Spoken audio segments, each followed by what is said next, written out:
అంటే తెలుగులో నేరుగా ఏ సినిమాలో ఆయన చేయలేదు. అంటే ఆయన ఏదో ఒక ప్రిన్సిపల్ పెట్టుకున్నాడని చెప్తారు. తమిళంలో తప్ప ఇంక వేరే భాషలో నటించకూడదని చెప్పి ఆయన ఒక ఇది నియమం పెట్టుకొని, ఆ నియమం మేరకు ఇంక మిగతా భాషల్లో ఎన్ని ఆఫర్లు వచ్చినా కూడా ఆయన నటించలేదని చెప్తారు. అంటే ఇప్పుడు 70-77 సంవత్సరాలంటే ఇప్పుడున్న పరిస్థితుల్లో చాలా చిన్న అని చెప్పాలి. ఈ వయసులో ఆయన చనిపోవడం అన్నది చాలా బాధాకరమైనటువంటి విషయం. అంటే తమిళ సినిమా రంగంలో రజనీకాంత్కి ఈక్వల్గా పాపులారిటీ కలిగినటువంటి హీరోల్లో విజయకాంత్ని మనం ప్రముఖంగా చెప్పుకోవచ్చు. అంటే 80స్లో రజనీకాంత్, విజయకాంత్ ఈ పేరు కూడా యాక్చువల్గా విజయ్ అలగర స్వామి అనేది ఆయన విజయరాజ్ అలగర స్వామి అనేది ఒరిజినల్ నేమ్ అయితే, రజనీకాంత్ ఇన్స్పిరేషన్ తోటి ఈయన విజయకాంత్ అని పేరు పెట్టుకొని సినిమా రంగంలోకి వచ్చాడు. సినిమా రంగంలో ఆయన హీరోగా మాత్రం అంటే ఎవరైతే కొంతమంది సైడ్ రోల్స్ అవి అప్పుడప్పుడు చేస్తుంటారు, గెస్ట్ రోల్స్ అవి. కానీ నేను గమనించినంత వరకు ఆయన కెరీర్ని సైడ్ రోల్స్ చేయడం కానీ అటువంటి ఏమీ చేయలేదు. ఆయన నటించినటువంటి 150 సినిమాలు కూడా హీరోగా మాత్రమే చేశాడు, లేదంటే ఇద్దరు హీరోల్లో ఒక హీరోగా చేశాడు తప్ప సైడ్ రోల్స్ అవి చేయలేదు. వాళ్ళ అబ్బాయి సినిమాలో మాత్రం ఒక ఇంపార్టెంట్ క్యారెక్టర్ చేశాడు ఆయన. తమిళ సినిమా రంగంలో విపరీతమైనటువంటి పేరు కలిగినటువంటి విజయకాంత్ అందువల్ల రాజకీయాల్లో కూడా బ్రహ్మాండంగా ఆయన రాణించగలిగాడు. ఒక దశలో అంటే డిఎంకే మధ్యలో ప్రతిపక్ష నాయకుడిగా కూడా ఈయన ఉన్నాడు. జయలలిత ముఖ్యమంత్రిగా ఉన్నప్పుడు ప్రతిపక్ష నాయకుడు ఈ డిఎంకే కాకుండా ఈయన ప్రతిపక్ష నాయకుడిగా ఉండడం అనేది తమిళ రాజకీయాల్లో కూడా ఆయన ఏ విధంగా రాణించాడు అన్నదానికి ఒక బెస్ట్ ఎగ్జాంపుల్గా నిలుస్తుంది. అలాగే మనం చెప్పాం అంతకుముందు తమిళ సినిమాలు కాకుండా వేరే సినిమాలు ఏవి ఆయన వేరే భాషల్లో నటించలేదని చెప్పి. కానీ విజయకాంత్ నటించగా తమిళంలో సూపర్ హిట్ అయిన సినిమాలు చాలా సినిమాలు తెలుగులో మన హీరోలు మన చిరంజీవి, వెంకటేష్, ఇలాగా రాజశేఖర్ ఇలా చాలామంది రీమేక్ చేశారు, హిట్లు కూడా కొట్టారు. ఉదాహరణకి మన మెగాస్టార్ చిరంజీవి కెరీర్లో వన్ ఆఫ్ ది బిగ్గెస్ట్ బ్లాక్ బస్టర్స్గా నిలిచినటువంటి ఠాగూర్ సినిమా మాతృక తమిళ్లో విజయకాంత్ చేసిన రమణ అనే సినిమా. అలాగే అంతకుముందు ఖైదీ నెంబర్ 786 అని చెప్పి చిరంజీవికి వన్ ఆఫ్ ది బెస్ట్ హిట్స్లో ఆ సినిమా కూడా తమిళంలో విజయకాంత్ చేసిన సినిమా.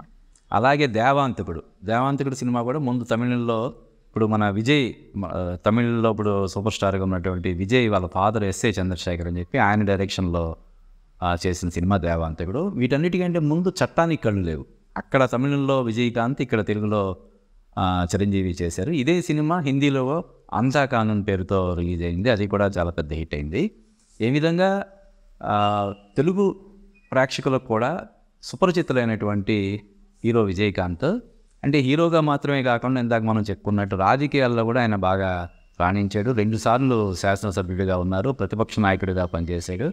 అంటే రాజకీయాల్లోకి రావడానికి ముందు నుంచి కూడా ఆయనకి సేవా గుణం అనేది చాలా ఎక్కువ ఉండేదని చెప్తారు. అక్కడ మన తమిళనాడులో ఉన్నటువంటి చెన్నైలో స్థిరపడినటువంటి మన తెలుగు జర్నలిస్టులతో మాట్లాడినప్పుడు ఆయన స్వతహాగా రాజకీయాల్లోకి రావడానికి ముందు నుంచి కూడా ఆయన తన దగ్గరికి వచ్చిన వాళ్ళందరికీ సహాయం చేయడం, దానధర్మాలు చేయడం, ముఖ్యంగా వాళ్ళ ఆఫీసులో రోజు ఒక అన్న సంతర్పణలాగా ఒక 100 నుంచి 200 మందికి భోజనాలు వచ్చిన వాళ్ళందరికీ కూడా లేదనకుండా భోజనాలు పెట్టడం ఇవన్నీ చేసేవాళ్ళు. అంటే ఇంకా తర్వాత రాజకీయాల్లోకి వచ్చిన తర్వాత ఇంకా అది ఇంకా ఎక్కువ 10 ఇంతలు 20 ఇంతలు అలా పెరిగింది.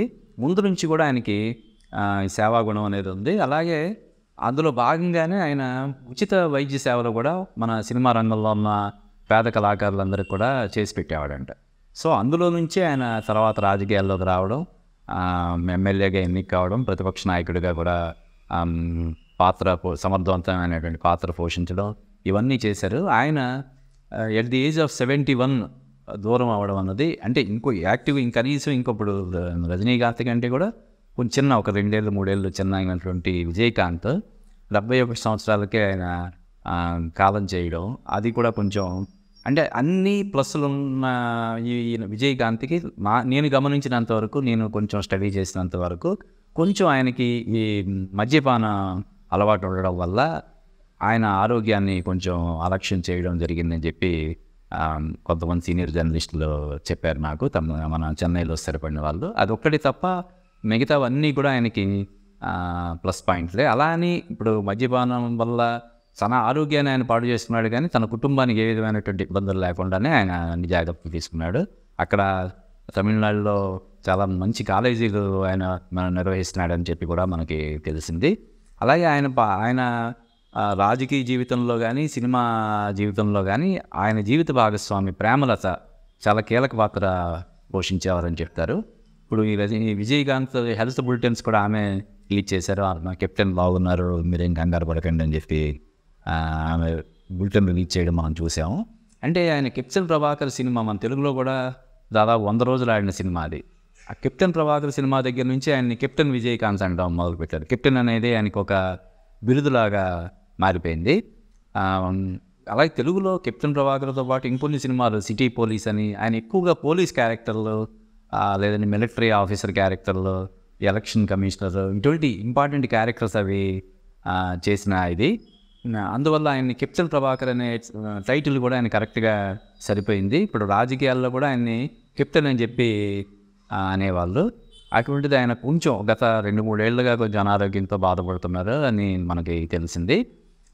రజనీకాంత్ కూడా ఈ విజయకాంత్ ఆరోగ్యం గురించి ఆరాలు తీసి, ఇలా నేను కూడా సింగపూర్ వెళ్ళి ట్రీట్మెంట్ తీసుకున్నాను, పలానా చోట బాగుంది, నువ్వు కూడా వెళ్ళమని చెప్పినప్పుడు రజనీకాంత్ సూచన మేరకు ఆయన సింగపూర్ వెళ్ళి అక్కడ ట్రీట్మెంట్ తీసుకొని తర్వాత కొద్ది రోజులు ఆరోగ్యంగా తిరిగి తర్వాత మళ్ళీ ఆరోగ్యం తిరగబడడంతో గత కొన్ని నెలలుగా అనారోగ్యంతో బాధపడుతూ ఇలాగా కాలం చేయడం అనేది మన తమిళ చిత్ర పరిశ్రమకి ఒక తీరని లోటుగా మనం చెప్పచ్చు. ఇంకా చెప్పాలంటే ఎంతవరకు నిజం అన్నది మనకు కరెక్ట్ తెలియదు, కానీ ఆయన తెలుగు మూలాలు కలిగినటువంటి వ్యక్తి అని చెప్తారు. ఆ నాయుడు అంటే శివాజీ గణేశన్ గారు ఆయన్ని నాయుడు అని పిలిచేవాడంట. నాయుడు అని పిలిస్తే సార్ నన్ను నాయుడు అని పిలవకండి అని చెప్పి ఆయన రిక్వెస్ట్ చేశాడని కూడా సీనియర్ ఆర్టిస్ట్ ఒక ఇంటర్వ్యూలో చెప్పడం జరిగింది. మరి తెలుగు మూలాలు కలిగినప్పటికీ తెలుగు కూడా మాట్లాడడం వచ్చేదంట ఆయనకి, విజయకాంత్ గారికి. మరి ఎందుకు తెలుగు సినిమాలు చేయలేదు? బహుశా ఈ తెలుగు మూలాలు కలిగిన వ్యక్తిని ముద్ర వేస్తారు, ఈ తెలుగు కూడా ముద్ర వేస్తాడన్న భయంతో ఆయన ఏమైనా తెలుగు సినిమాలు చేయకూడదని చెప్పి నిర్ణయం తీసుకున్నాడో ఏంటో తెలియదు. ఏదేమైనా కూడా ఒక చెరగని ముద్ర వేసినటువంటి ఒక హీరోగా అటు సినిమాల్లోనూ రాజకీయాల్లోనూ తనదైన ముద్ర వేసినటువంటి విజయకాంత్ మనడం అనేది చాలా బాధాకరం.